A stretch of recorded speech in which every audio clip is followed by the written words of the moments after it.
Sa unang pagkakataon ay ibinunyag ng aktres na si Colleen Garcia ang tunay na estado ng pagsasama niya ni Billy Crawford. Matatanda kamakailan lang ay binalot ng matinding intriga ang pagsasama ni Colleen at Billy. Ito'y matapos maalarma ang marami sa kalusugan ngayon ni Billy dahil sa kanyang sobrang pagpayat. Pero nauna nang nilinaw ni Colleen na walang sakit si Billy at okay lang ito ngayon. Gayunpaman napuna naman ng netizens na mas aktibo ngayon sa social media si Colleen pero hindi siya nagpo-post ng tungkol sa kanila ni Billy.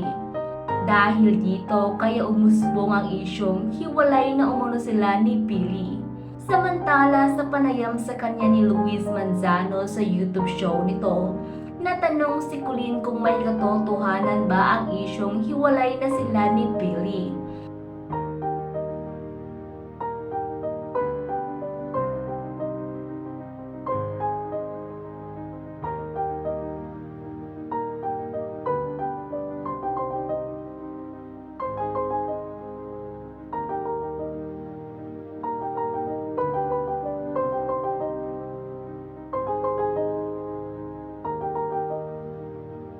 Nagulat naman si Colleen na may issue palang hiwalay na sila ni Billy.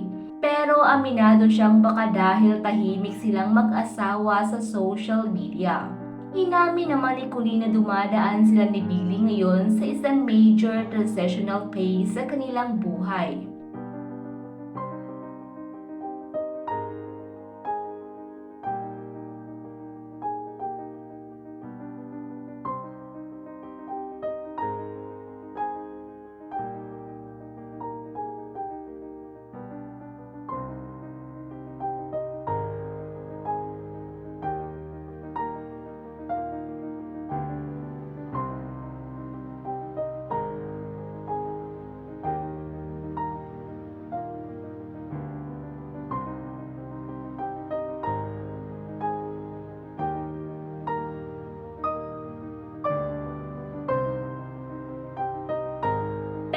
Nilinaw ni Colleen na hindi sila hiwalay ni Billy at sa kabuuan ng kanilang pagsasama ay kailanman ay hindi rin umano sila naghiwalay nito.